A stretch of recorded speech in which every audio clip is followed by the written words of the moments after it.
Assalamualaikum warahmatullahi wabarakatuh. Anakku, apa kabar? Hari ini kita memulai pembelajaran kita, yaitu membaca dan menghafal surat At-Tin.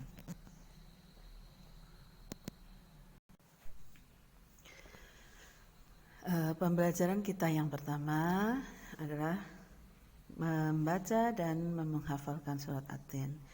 Nanti setelah pembelajaran ini diharapkan kamu sudah bisa membaca surat At-Tin dengan tartil. Tartil itu artinya dengan baik dan benar sesuai dengan kaidah tajwid. Selanjutnya kamu akan bisa menghafalkan surat At-Tin. Kemudian kamu juga akan memahami dan bisa melaksanakannya dalam kehidupan sehari-hari. Mari anak-anak, kita buka surat At-Tin ayat pertama. Ya, ini bunyinya. Ini wawunya kurang harokat fathah, terus huruf taknya di bawah tasdid ada fathah ya. Kalau ada fathah di bawah tasdid itu artinya di kasroh. Kalau ada fathah di atas tasdid itu yang namanya di fathah ya. Ya, kamu dengarkan apa yang Bu Guru sampaikan, Bu Guru bacakan, nanti kamu mengikuti. Oke, kita mulai. Bismillahirrahmanirrahim. Ayo diikuti. Ayat 1. Wattini wazzaitun.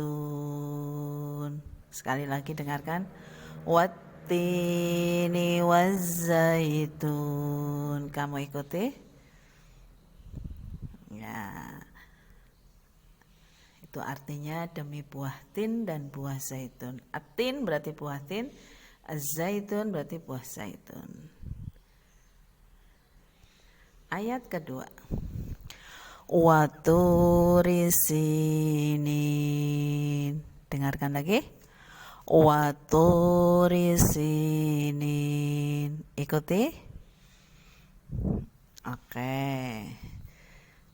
Sekarang kamu lihat wa turi sinin, ini artinya dan demi gurun Sinai. Sudah 2 ayat ya. Bu Guru ulangi. Wattini wazzaitun. Wa turi sinin. Ayo silahkan diikuti. Oke, selanjutnya ayat 3. Wa hadzal baladil amin. Dengarkan lagi. Wa hadzal baladil amin. Ikuti. Iya.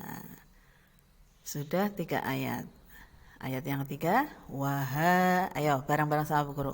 Wa hadzal baladil amin. Ya, apa artinya? Dan demi negeri Mekah yang aman ini. Selanjutnya ayat keempat. Laqad khalaqnal insana. Ikuti. Ya, lanjutnya fi ahsani taqwim. Fi ahsani taqwim. Ya, sekarang Bu Guru sambung. Laqad khalaqnal insana fi ahsani taqwim. Ya, diikuti. Oke, sudah 4 ayat ya. Laqad khalaqnal insana fi ahsani taqwim. Ya, apa artinya? Nah, dikatakan sungguh kami Allah di sini telah menciptakan manusia dengan sebaik-baik bentuk. Ayat selanjutnya, ayat kelima. Dengarkan. Tsumma radadnahu. Ya, Bu Guru sambung. Asfala safilin. Ya. Thumma radadnahu asfala safilin. Ya. Kemudian kami kembalikan mereka ke tempat yang serendah-rendahnya. Serendah-rendahnya itu adalah neraka. Ya. Ayat 1 sampai 5 sudah kamu baca tadi. Sekarang kita ulang dari depan ya. Bismillahirrahmanirrahim. Wattini wazzaitun. Ayo diikuti. Ayat 2. Waturi sinin. Wa hadzal baladil amin. Laqad khalaqnal insana fi ahsani taqwim. Thumma radadnahu asfala safilin. Thumma radadnahu asfala safilin. Ya. Oke, sudah bisa. Ya, sekarang kita bersama-sama baca dari ayat 1 sampai 5. Bismillahirrahmanirrahim. Wattini wazzaitun. Waturi sinin. Wa hadzal baladil amin. Laqad khalaqnal insana fi ahsani taqwim. Thumma radadnahu asfala safilin. Ya, sementara kita belajar 5 ayat dulu. Surat At-Tin ayat 1 sampai ayat 5. Kamu ulang-ulang di rumah. Nanti sudah lancar, kamu lama-lama akan hafal ya. Jadi pembelajaran kita baru memasuki 5 ayat. Surat At-Tin ini terdiri dari 8 ayat. Ada berapa? 8 ayat. Nah, At-Tin itu artinya buah tin. Ya, coba kamu lihat. Ada gambar di sini. Ada 2 gambar. Kamu amati.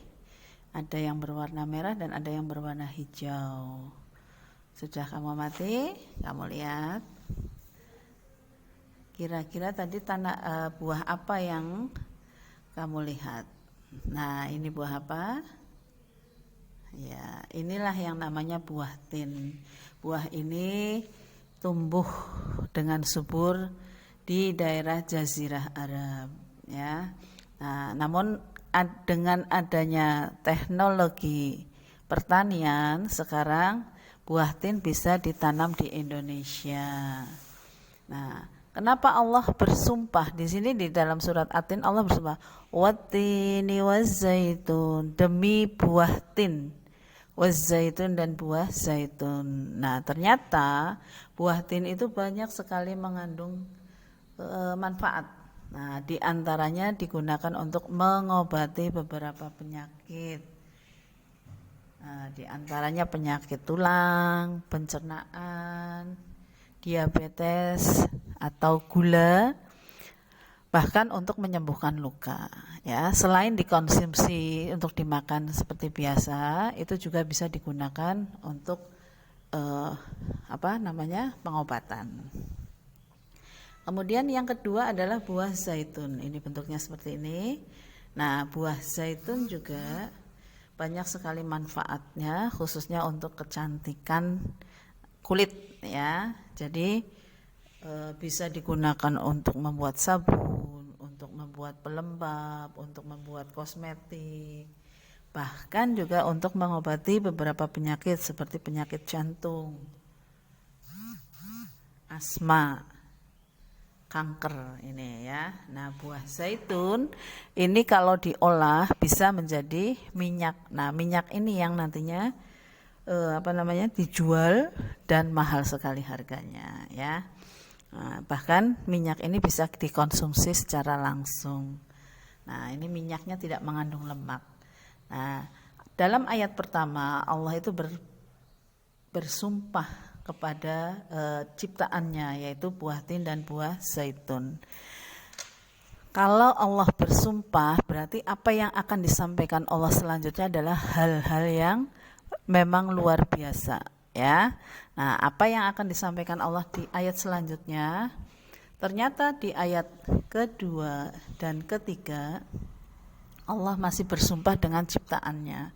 Wattini wazaitun, dua ya, buah tin dan buah zaitun.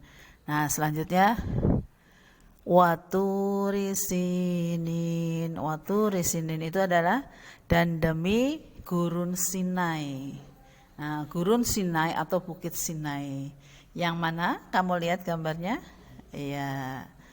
Yang keempat, wahadzal baladil amin, dan demi negeri yang aman ini. Negeri yang aman ini maksudnya apa? Iya, kota Mekah ya. Negeri Mekah. Kamu perhatikan gambar di samping? Ya. Sudah kamu pahami? Itulah kenapa Bukit Sinai juga dijadikan sumpah oleh Allah. Nah, ternyata Bukit Sinai itu atau yang dikenal dengan Gunung Musa atau Gunung Horeb adalah tempat Nabi Musa menerima wahyu. Nabi Musa di situ menerima kitab Taurat dan Nabi Musa juga mendapat gelar Kalimullah ya di Bukit Sinai ini. Dulu Nabi Musa tinggal di Mesir, kemudian karena adanya sesuatu hal Nabi Musa meninggalkan Mesir, lari ke negeri Madian, di sana tinggal bersama Nabi Syuaib selama 10 tahun. Kemudian Nabi Musa ingin pulang kembali ke Mesir, di tengah perjalanan di daerah Bukit Sinai atau Gunung Sinai ini Nabi Musa menerima wahyu. Yang keempat adalah negeri yang aman. Nah, negeri yang aman itu mana? Negeri yang aman adalah Mekah. Nah, Mekah itu bernama Makkatul Mukarramah atau Mekah Al-Mukarramah. Ya, kota Mekah yang dimuliakan Allah. Nah, kota Mekah ini menjadi kota suci umat Islam. Itu dijaga sama Allah sampai nanti hari kiamat ya. Nah, itu merupakan tempat yang paling aman. Kemudian selain menjadi tempat suci umat Islam, Mekah itu juga merupakan tempat bertemunya umat Islam sedunia. Di mana? Ya, di Ka'bah. Orang-orang yang melaksanakan ibadah haji itu berkumpul semua di Mekah untuk melaksanakan syarat dan rukun haji. Di sana ada sebuah bangunan yang menjadi kiblat umat Islam sedunia. Ya, apa namanya? Ka'bah. Selanjutnya di kota Mekah itulah Nabi Muhammad dilahirkan. Sampai usia Nabi Muhammad 53 tahun Nabi Muhammad hidup di Mekah. Kemudian karena Islam tidak berkembang dengan pesat di Mekah, Allah menyuruh Nabi untuk berhijrah ke Madinah. Jadi dalam surat At-Tin ini Allah bersumpah kepada 4 ciptaannya, yaitu buah tin, buah zaitun, gunung Sinai, dan kota Mekah yang aman. Nah, ayat selanjutnya Allah mengatakan wahadal balad laqad khalaqnal insana fi ahsani taqwim. Ternyata setelah 4 sumpahnya itu Allah masih berkata dengan sungguh-sungguh. Laqad itu artinya sungguh. Nah, berarti apa yang disampaikan Allah itu tidak main-main. Laqad khalaqnal kami ciptakan insana manusia fi ahsani taqwim dengan sebaik-baik bentuk. Jadi Allah mengatakan dengan sebenarnya bahwa manusialah makhluk yang paling baik bentuknya. Walaupun kamu lihat di gambar sini semua ciptaan Allah di sini bagus dan indah ya. Ada gambar anak sedang berdoa, ada kamu lihat air terjun yang indah sekali, ada taman bunga, ada binatang kucing yang lucu, juga ada pemandangan alam yang luar biasa. Itu semua ciptaan Allah. Tapi di antara manusia, hewan dan tumbuhan, ternyata manusia dikatakan Allah sebagai makhluk yang paling baik bentuknya, paling sempurna. Kenapa? Karena kita diberi kelebihan Allah dengan otak. Ya, kita memiliki otak, kita punya pikiran. Nah, jadi kita bisa apa? Bisa menentukan mana yang baik dan mana yang tidak. Nah, dengan otak ini, dengan pikiran kita bisa mengetahui mana yang baik dan mana yang buruk. Setelah kita diberi petunjuk dengan adanya Al-Quran, dengan adanya Nabi, lewat siapa? Lewat Bapak Guru, lewat Bapak Kiai, lewat Ustadz, menyampaikan hal-hal kebaikan dan supaya kita menjauhi hal-hal yang jelek. Nah, dengan otak kita atau pikiran kita bisa apa? Ya, bisa menentukan mana yang baik, mana yang buruk. Itulah manusia diberi kelebihan satu, yaitu akal pikiran yang tidak dimiliki oleh makhluk Allah yang lain. Nah, itulah sebabnya manusia disebut makhluk yang paling sempurna. Namun selanjutnya di ayat kelima Allah mengatakan tsumma radadnahu asfala safilin. Nah, tapi Allah mengatakan tsumma, kemudian kami akan jadikan dia, ditempatkannya dia siapa? Dia manusia yang sudah diciptakan sebaik-baik untuk ke tempat yang serendah-rendahnya. Nah, kita bisa dikembalikan Allah ke tempat yang paling rendah. Apa? Yaitu neraka. Ya. Jadi setelah kita dikatakan makhluk sempurna, tapi kita bisa jatuh di tempat yang paling rendah, yaitu di neraka. Kenapa? Nah, itu nanti dilanjutkan di ayat 6 untuk pertemuan hari Kamis akan Bu Guru lanjutkan ya. Nah, itu saja pembelajaran kita hari ini. Nanti kalian Bu Guru kasih tugas ya, untuk memudahkan kamu dan untuk mempercepat kamu biar bisa hafal dan juga lancar membacanya. Putarlah video ini berulang kali. Akhirnya anak-anak, mari pembelajaran kita tutup dengan bacaan hamdalah dan doa kafaratul majlis. Alhamdulillahirabbil alamin. Subhanakallahumma wa bihamdika asyhadu an la ilaha illa anta astaghfiruka wa atubu ilaik. Wassalamualaikum warahmatullahi wabarakatuh.